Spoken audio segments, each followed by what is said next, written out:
৭,৫০০ KG অস্ত্র বহনে সক্ষম ইউরোপের আধুনিক যুদ্ধ বিমান কিনছে বাংলাদেশ। কি আছে এতে? শত্রুর জন্য কতটা হুমকি এটি?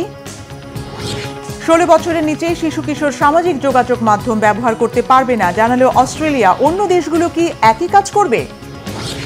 ১৬,০০০-এরও বেশি পায়ের ছাপ আর ধারালো নখের চিহ্ন মিলল বলিভিয়ার একটি অঞ্চলে। এগুলো কি দৈত্য নাকি ডাইনোসরের? কি বলছেন গবেষকরা? আসসালামু আলাইকুম, দেখছিলেন Bangla vision world news headline.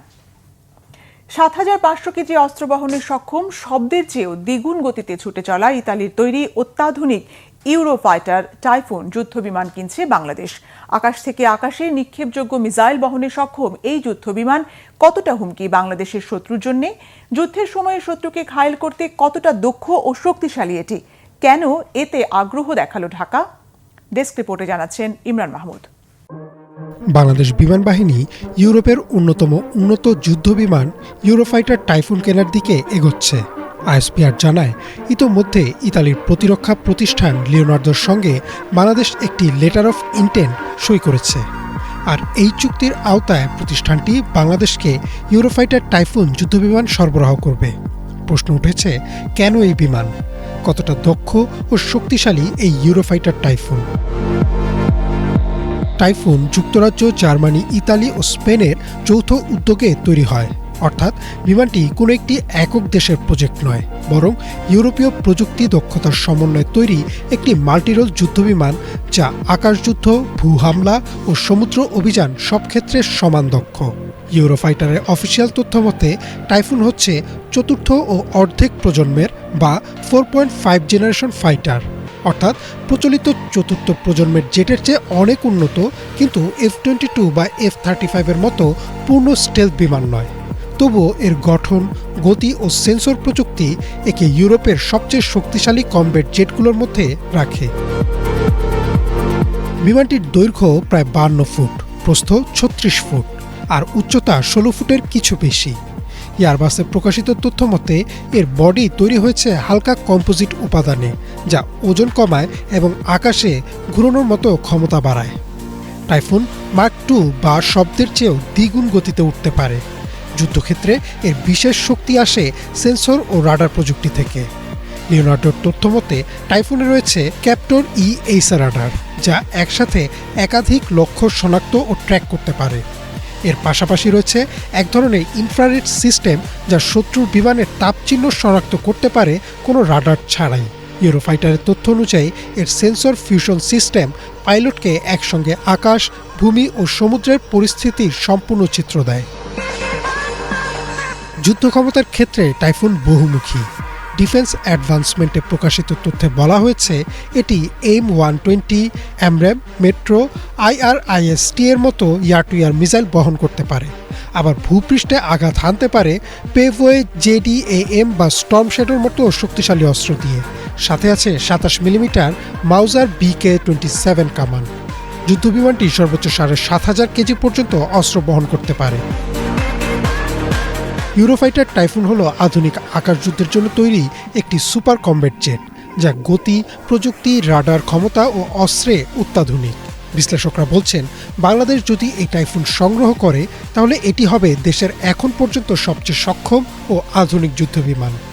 দ্রুত প্রতিক্রিয়া, সীমান্তে আকাশ নিয়ন্ত্রণ এবং বহুমাত্রিক হামলা, সব ক্ষেত্রেই এটি বাংলাদেশ বিমান বাহিনীর শক্তি উল্লেখযোগ্যভাবে বাড়াবে।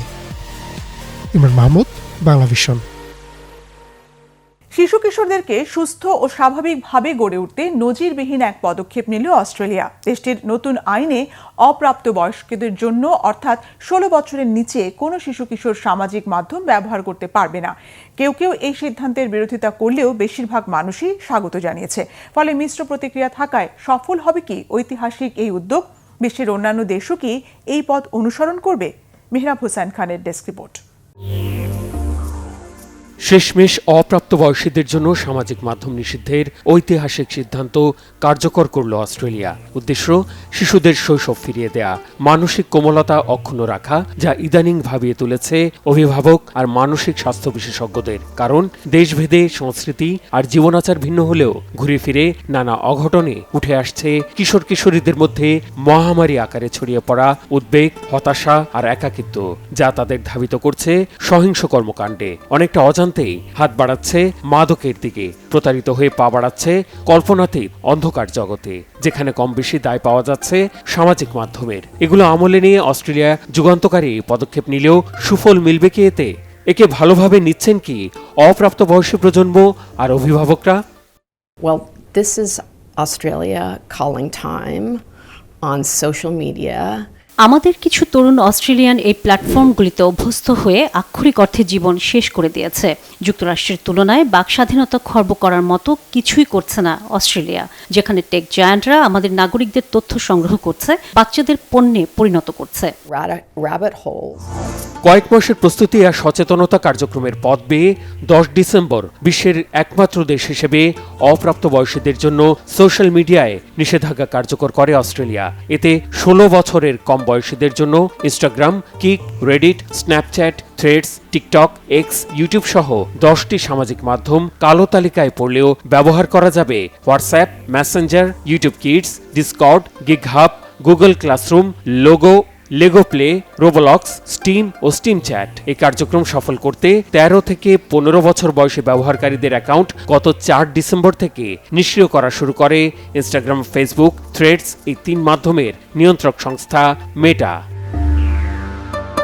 ক্রিসমাস শুরুর আগে সামাজিক যোগাযোগ মাধ্যমে নিষেধাজ্ঞা কার্যকর হওয়ায় প্রধানমন্ত্রী আলবানিজ রেকর্ড করা ভিডিও বার্তায় ছুটির সঠিক ব্যবহারে বিকল্প কিছু পরামর্শ দিয়েছেন।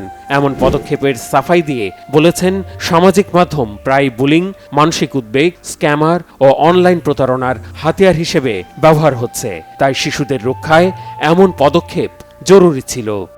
If you have questions, by all means, reach out. Talk to your parents, your teachers and your friends. আপনাদের যদি কোনো প্রশ্ন থাকে, কোনো কিছু জানার প্রয়োজন হয়, তাহলে বাবা মার কাছে যান, শিক্ষকের কাছে যান, বন্ধুদের কাছে যান, বন্ধুর কাছে যান। এরপরও যদি মনে হয় কোনো সহায়তা লাগবে বা অস্বস্তি লাগে, তাহলে কিডস হেল্পলাইনের সহায়তা নিতে পারেন। আসছে ছুটির মৌসুমে স্কুলগুলো বন্ধ হলে মোবাইল ফোনে স্ক্রল করার বিকল্প খুঁজে নিন। নতুন কোনো খেলা শুরু করুন, নতুন বাদ্যযন্ত্র শিখুন, অথবা সেই বইটি পড়ুন যা অনেক দিন হলো পড়ে আছে। Have a great summer. এই পদক্ষেপ নিয়ে পাল্টাপাল্টি যুক্তিতর্কের ঝড় উঠলেও একে সময়ের দাবি, চমৎকার, অসাধারণ নানা বিশেষণে আখ্যায়িত করে পরম স্বস্তি প্রকাশ করেছেন অভিভাবকরা। তাদের দাবি, সোশ্যাল মিডিয়ার কুফল থেকে সন্তানদের সুরক্ষিত রাখার চিন্তা অনেকটা হালকা করে দিয়েছে সরকার। যদিও এর মূল ভুক্তভোগী কারো কারো মতে এটি তাদের সাংবিধানিক অধিকার, বিশেষ করে মত প্রকাশের স্বাধীনতা হরণ করবে এটি। Well, a lot of us expected that it was going to be delayed, so we didn't realize it would be this sudden. মনে হয় এই সিদ্ধান্তের পেছনে বিশ্বাসের অভাব অনেক বড় ভূমিকা রেখেছে। সরকার এভাবে হস্তক্ষেপ না করে অভিভাবকদের উপর ছেড়ে দিতে পারত। সামাজিক মাধ্যমে আমার কোনো অ্যাকাউন্ট নেই, কারণ আমার বাবা মা এটা পছন্দ করেন না। But I think eventually without it, we'll learn how to adapt to it. So I believe that as a young Australian, একজন তরুণ অস্ট্রেলিয়ান হিসেবে সামগ্রিকভাবে মনে হয় এটি আমাদের সাংবিধানিক অধিকার কেড়ে নেওয়া। এই নিষেধাজ্ঞার ফলে আমরা হারিয়ে যাব, আমাদের মতামত জানাতে পারবো না, মতামত ভাগাভাগি করতে পারবো না, তেমনি রাজনীতি সহ অন্যান্য মতামত শুনতে আর প্রতিক্রিয়া জানাতে পারবো না। others' views and opinions. এবছর দেশটির সরকারি গবেষণায় দেখা গেছে 10 থেকে 15 বছর বয়সে অন্তত 96% শিশু সামাজিক যোগাযোগ মাধ্যম ব্যবহার করে। এর মধ্যে 70%ই ক্ষতিকর কন্টেন্টের সংস্পর্শে এসেছে। আপাতত সরকারি বিধিনিষেধ অমান্যকারীদের শাস্তির আওতায় আনা হবে না। এর পরিবর্তে সংশ্লিষ্ট সামাজিক মাধ্যম নিয়ন্ত্রক কর্তৃপক্ষের কাছ থেকে সর্বোচ্চ $3.20 কোটি পর্যন্ত জরিমানা আদায় করা হবে। বাংলাদেশি মুদ্রায় যা 391.57 কোটি টাকার মতো। Mehrab Hussain Khan, Bangla vision, news desk. যুক্তরাষ্ট্রে মুসলিমদের অধিকার নিয়ে কাজ করা সংস্থাগুলোকে বিদেশি সন্ত্রাসী গোষ্ঠী বলেছেন ফ্লোরিডার গভর্নর রন ডিসান্টিস। এর তীব্র প্রতিবাদ জানিয়ে মামলার ঘোষণা দিয়েছে the council on American Islamic relations CAIR। নিয়মিত বিতর্কিত বক্তব্যের মাধ্যমে ফ্লোরিডা শুধু নয়, পুরো যুক্তরাষ্ট্র জুড়ে মুসলিম বিদ্বেষ ও ইসলাম ভীতি ছড়ানোর অপচেষ্টা চলছে বলে অভিযোগ করেছেন CAIR পরিচালক ইমাম খানি। স্পষ্ট জানিয়ে দিয়েছেন, এসব অপচেষ্টায় দমে যাবেন না তারা। যুক্তরাষ্ট্রের মুসলিমদের সামাজিক অধিকার প্রতিষ্ঠার কার্যক্রম অব্যাহত অব্যাহত থাকবে। আশঙ্কা করা হচ্ছে এতে কট্টর ডানপন্থী আর ইসরায়েলপন্থীদের রোষানলে পড়বেন মুসলিমরা। এক মাসে রিপাবলিকান পার্টির শীর্ষ নেতাদের কাছ থেকে দ্বিতীয়বার এমন বিতর্কিত বক্তব্য এলো। নভেম্বরের শেষ দিকে টেক্সাসের গভর্নর গ্রেগ অ্যাবট মুসলিম অধিকার নিয়ে কাজ করা সংস্থাগুলোকে সন্ত্রাসী বলায় তার বিরুদ্ধে মামলা করেছিল CAIR। গত সোমবার হামাস ও ইসলামী ব্রাদারহুডকে ইসলামী সন্ত্রাসী গোষ্ঠী হিসেবে উল্লেখ করে এসবের সঙ্গে CAIR জড়িত বলে মন্তব্য করেন ফ্লোরিডার গভর্নর। বিশ্লেষকদের মতে শুধু স্থানীয় একটি সংস্থার নাম নিলেও ডিসেন্টিসের বক্তব্যে বিদেশি সন্ত্রাসী গোষ্ঠী শব্দটি উল্লেখ করায় এর ব্যাপকতা উদ্বেগজনক। অবশেষে 11,000 স্কোয়ার ফুটের বিশাল এক রাজপ্রাসাদ গ্রেসি ম্যানশনে উঠছেন নিউ ইয়র্ক সিটির নবনির্বাচিত মেয়র জোহরান মামদানি। শিগগিরই স্ত্রীকে সঙ্গে নিয়ে ঐতিহাসিক সেই প্রাসাদে উঠবেন তিনি। মূলত পরিবারের নিরাপত্তার বিষয়টি মাথায় রেখে এই সিদ্ধান্ত নিয়েছেন বলে জানিয়েছেন জোহরান মামদানি। কি কি সুবিধা রয়েছে সেই বিশাল রাজপ্রাসাদে, নিরাপত্তা ব্যবস্থা কতটা কঠোর, ডেস্ক রিপোর্টে জানাচ্ছেন হিজল জুবায়ের। অবশেষে নতুন আবাসন নিয়ে সব জল্পনার অবসান ঘটিয়েছেন নিউ ইয়র্ক সিটির নবনির্বাচিত মেয়র জোহরান মামদানি। শিগগিরই ভাড়া বাসা ছেড়ে স্ত্রী রামা দুয়াজি সহ তিনি নিউ ইয়র্ক সিটির মেয়রের জন্য নির্ধারিত সরকারি বাসভবন ঐতিহাসিক গ্রেসি ম্যানশনে উঠবেন বলে নিশ্চিত করেছেন। গত সপ্তাহ পর্যন্ত মেয়রের দায়িত্ব পালনকালে তিনি কোথায় বসবাস করবেন সে বিষয়ে সিদ্ধান্ত নেননি বলে জানিয়েছিলেন মামদানি। এবারে সেই সিদ্ধান্তহীনতা থেকে বেরিয়ে এক বিবৃতিতে মামদানি জানিয়েছেন অবশেষে ঠিকানা বদলের সিদ্ধান্ত নিয়েছেন তিনি, এবং এই পদক্ষেপ নেয়ার অন্যতম কারণ হলো পরিবারের নিরাপত্তা। একই সাথে গ্রেসি ম্যানশনে থাকলে নির্বাচনী প্রতিশ্রুতি অনুসারে নিউ ইয়র্কবাসীর জন্য অ্যাফোর্ডেবিলিটি এজেন্ডা অর্থাৎ সাশ্রয়ী মূল্যের আবাসন ও জীবনযাত্রার ব্যয় বাস্তবায়নে আরো ভালোভাবে মনোযোগ দিতে পারবেন বলে মনে করছেন নবনির্বাচিত মেয়র। মামদানি বলেন আনুষ্ঠানিকভাবে দায়িত্ব গ্রহণের পর নিউ ইয়র্কবাসীর জন্য নির্বাচনী এজেন্ডা বাস্তবায়নের দিকেই তার মনোযোগ থাকবে। জানুয়ারিতে ম্যানহাটনের গ্রেসি ম্যানশনে উঠবেন তিনি।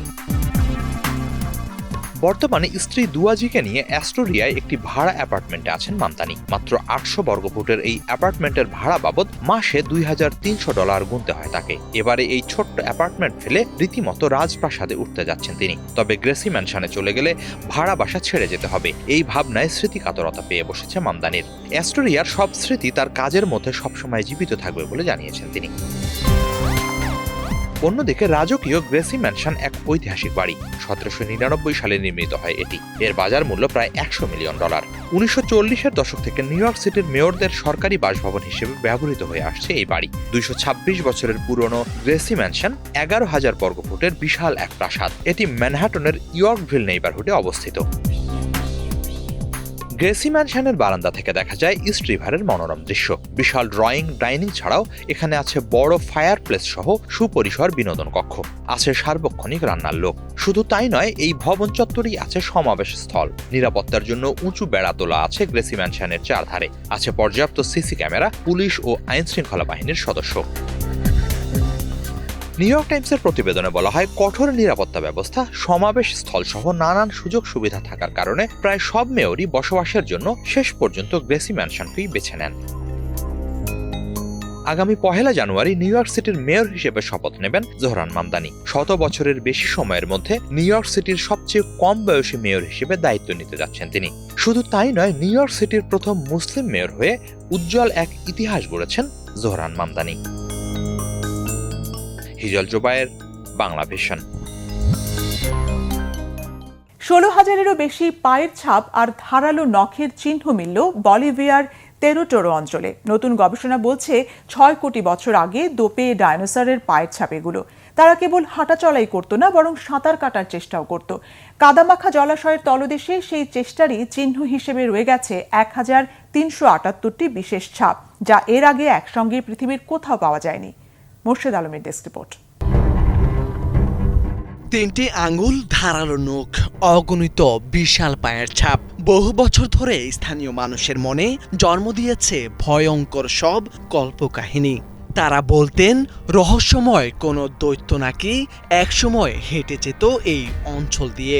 তার শক্তির চাপেই নাকি পাথরে বসে গেছে এই ছাপ। কিন্তু 60-এর দশকে বিজ্ঞানীরা এসে পাল্টে দিল সেই ধারণা। পরীক্ষা নিরীক্ষায় নিশ্চিত হলো এগুলো কোনো দৈত্য নয়, বরং দোপে বিশাল ডাইনোসরের পায়ের চিহ্ন। 6 কোটি বছর আগে আন্দিজ পর্বতমালায় নদীখাল জলাশয় জুড়ে দাপিয়ে বেড়াতো এসব প্রাণী। সে জলাশয় বহু আগেই হারিয়ে গেছে। জায়গায় জায়গায় এখন পাহাড়ি গ্রাম, তেরো এবং উদ্যান। নতুন গবেষণায় বলিভিয়ায় মধ্যাঞ্চলে পাথরের উপর এমন ছাপ খুঁজে পেয়েছেন যুক্তরাষ্ট্রের লোমা লিন্ডা ইউনিভার্সিটির বিজ্ঞানীরা। জানান অবিশ্বাস্য 16,600 ডাইনোসরের পায়ের ছাপের কথা। এর মধ্যে রয়েছে একসময়ের ভয়ঙ্কর শিকারী টিরানোসারাস রেক্সের বা টি-রেক্সের ছাপও। গেল সপ্তাহে প্রকাশিত হয়েছে তাদের গবেষণার ফলাফল, যা উঠে এসেছে আন্তর্জাতিক সাময়িকী PLOS 1-এ। 6 বছরের দীর্ঘ গবেষণায় বিজ্ঞানীরা চমকে যান এক অদ্ভুত তথ্য জেনে। ডাইনোসরগুলো কেবল হেঁটে যেত না, বরং সাঁতার কাটারও চেষ্টা করত। কাদাযুক্ত জলাশয়ে তলদেশে সাঁতার শেখার জন্য ব্যর্থ বা অসম্পূর্ণ চেষ্টার ফলেই তৈরি হয়েছিল 1378টি বিশেষ চিহ্ন। পৃথিবীর অন্য কোথাও এত বড় সংখ্যায় এমন ছাপ একসঙ্গে মিলছে বলে জানা নেই। তবে বিস্ময়ের আরেক দিক হলো, এত পায়ের ছাপ মিললেও এখনো পাওয়া যায়নি কোনো ডাইনোসরের হাড় বা জীবাশ্ম।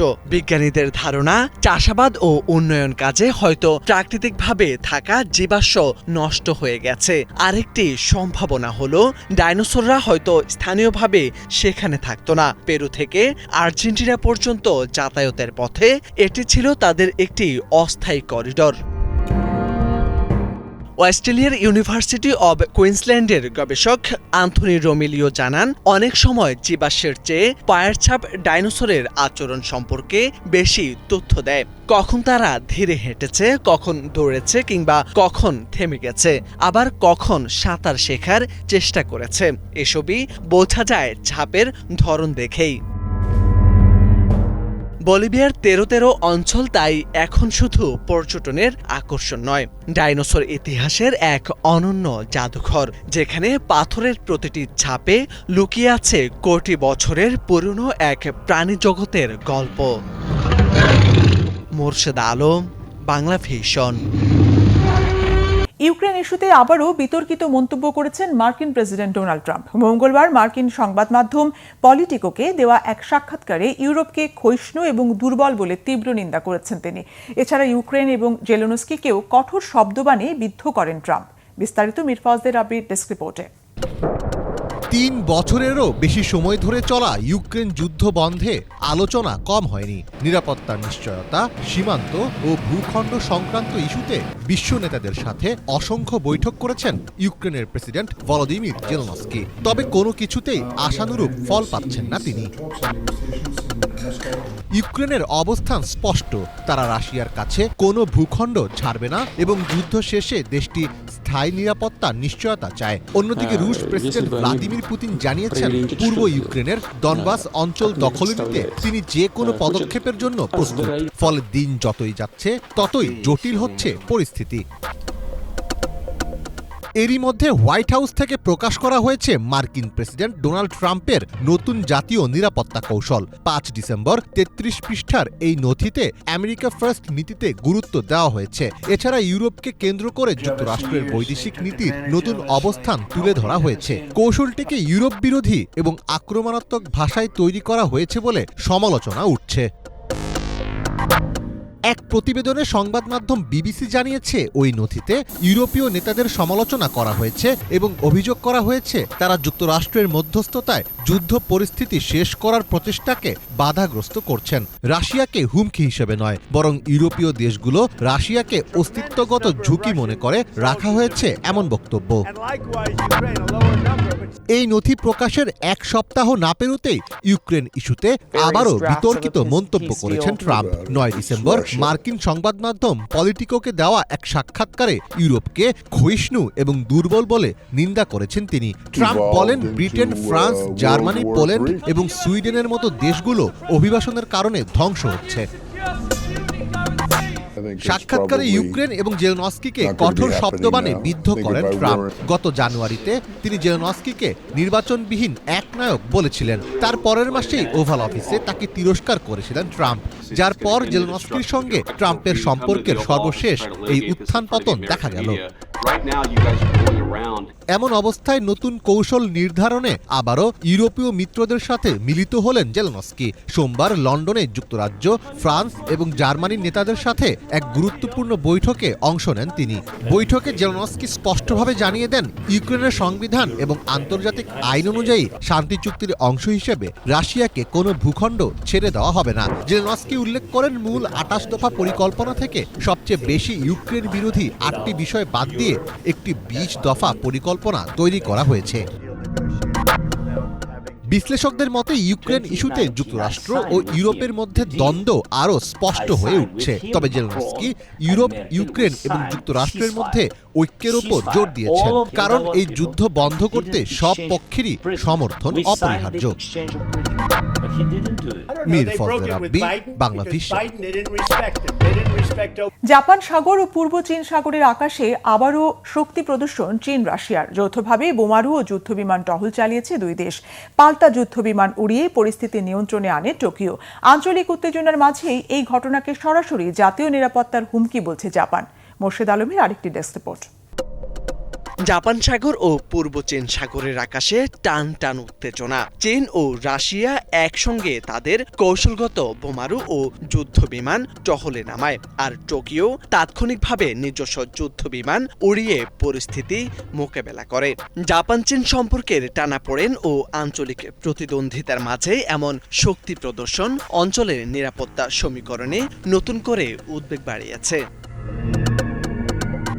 জাপানের প্রতিরক্ষা মন্ত্রণালয় জানায়, রাশিয়ার পারমাণবিক সক্ষম TU-95 বোমারু দুটি জাপান সাগর পেরিয়ে পূর্ব চীন সাগরে প্রবেশ করে। সেখানে যুক্ত হয় চীনের দুটি H-6 বোমারু বিমান। এরপর 4টি চীনা J-16 যুদ্ধবিমান পুরো বাহিনীকে এগিয়ে নিয়ে প্রশান্ত মহাসাগরের দিকে দূরপাল্লার যৌথ টহল সম্পূর্ণ করে। ওকিনাওয়া ও মিয়াকো দ্বীপের মাঝের আন্তর্জাতিক জলসীমা মিয়াকো প্রণালী ঘিরে দীর্ঘ সময় তাদের চলাচল নজরে আসে।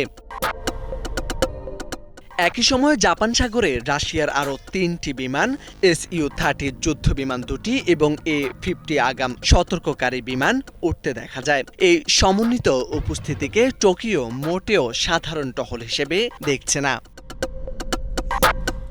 জাপানি সরকারের মুখপাত্র মিনারু কিহারা জানায়, এটি সরাসরি জাপানের বিরুদ্ধে শক্তি প্রদর্শন, জাতীয় নিরাপত্তার জন্য গুরুতর উদ্বেগ। এরপর জাপানের ফাইটার জেট দ্রুত আকাশসীমা শনাক্তকরণে নামে এবং প্রতিরক্ষা বিধি অনুযায়ী সব পদক্ষেপ নেয়।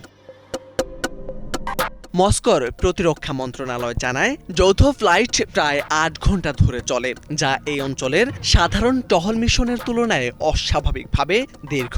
একই দিনে দক্ষিণ কোরিয়াও জানিয়েছে, তাদের আকাশ প্রতিরক্ষা শনাক্তকরণ অঞ্চলে 7টি রুশ ও 2টি চীনা বিমান অনধিকার প্রবেশ করেছে।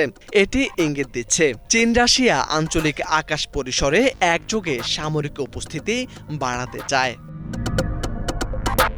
এ উত্তেজনার পটভূমি আরও গভীর। গেল 7 ডিসেম্বর টোকিও অভিযোগ তোলে, চীনা বিমানবাহী জাহাজ থেকে উড্ডয়ন করা যুদ্ধ বিমান জাপানি সামরিক বিমানের দিকে রাডার লক করে, যা আন্তর্জাতিকভাবে সামরিক আগ্রাসনের ইঙ্গিত হিসেবে বিবেচিত। বেজিং অভিযোগ অস্বীকার করলে পরিবেশ আরও গরম হয়ে ওঠে। চীন ও রাশিয়া গেল কয়েক বছরে ক্রমশ ঘনিষ্ঠ সামরিক সহযোগিতায় এগিয়ে যাচ্ছে। রাশিয়ার মাটিতে ক্ষেপণাস্ত্র প্রতিরক্ষা মহড়া থেকে শুরু করে দক্ষিণ চীন সাগরে যৌথ লাইভ ফায়ার নো অনুশীলন করেছে। এবার জাপানের চারপাশে দীর্ঘ সময় বোমারু যুদ্ধবিমান টহল সেই অংশীদারিত্বকে নতুন মাত্রা দিচ্ছে।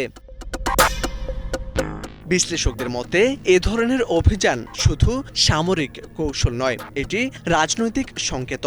যুক্তরাষ্ট্রের ঘনিষ্ঠ মিত্র জাপানকে চাপের মুখে রাখা, আঞ্চলিক শক্তির ভারসাম্য নিজেদের পক্ষে টানার চেষ্টা এবং তাইওয়ান প্রসঙ্গে বার্তা পাঠানোই এর উদ্দেশ্য হতে পারে। মোর্শেদ আলম, বাংলা ভিশন। এই ছিল আজকের মতো, সাথে থাকায় ধন্যবাদ।